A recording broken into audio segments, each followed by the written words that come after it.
অবাক লাগে দেশবাসীর কাণ্ড দেখে, আর আইনি ব্যবস্থার কাণ্ড দেখে এবং উপদেষ্টাদের কাণ্ড দেখে।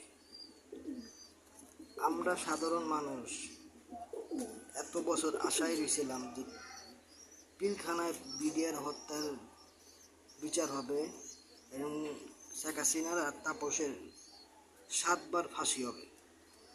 আমাদের সেই আমাদের যে মনের আকাঙ্ক্ষা যে পিলখানায় যে আমাদের সেনাদের এই নির্মমভাবে হত্যা করা হয়েছে, সেটার বিচারই আমরা পাইলাম না। আর আপনারা জুলাই নিয়ে পড়ে রয়েছেন। আমার দেশের সম্পদ আমরা এত কোটি টাকা নিয়ে দিয়ে আমার এই সেনাবাহিনী ট্রেনিং দিয়েছি। এই সেনাবাহিনী ট্রেনিং করে একদম যোগ্য ব্যক্তি হয়েছে। এত বছর ধরে আমরা আকাঙ্ক্ষা ছিলাম যে পিলখানার বিডিআর হত্যা আমরা বিচার পাম।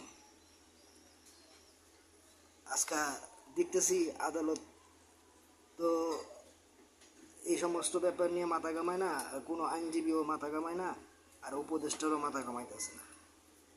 একটা প্রধানমন্ত্রী যদি দেশবিরোধী কাজ করে, রাষ্ট্রবিরোধী কাজ করে, সে তো রাজাকার।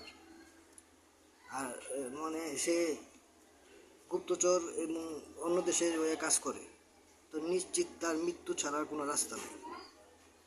আর আপনারা 5টা জুলাই 5টা এই ঘটনা নিয়ে আপনারা মামলা দায়ের করছেন। বিডিআর হত্যার মামলা দায়ের করলে আপনাদের কী সমস্যা ছিল? এটা তো প্রমাণিত শেখ হাসিনা এটা ঘটাইছে। আপনারা দেশ চালাতে পারবেন না, উপদেষ্টাও দেশ চালাতে পারবেন না। আপনারা দ্রুত নির্বাচন দেন, ঠিক আছে? এটাই আমাদের জন্য ভালো। আমরা আওয়ামী লীগ আমলে যা করছে দেশবিরোধী কাজ, আমরা সমস্ত কিছু বিচার চাই। যদি বিচার না দিতে পারেন আপনারা ওই পথ ছেড়ে দেন, আমরা বিচার করে নিই, আমাদের ওই পথ দেন। দেশবাসীর কাছে আবেদন যে আপনারা কি আপনার দেশের সম্পদ রক্ষা করতে চান না?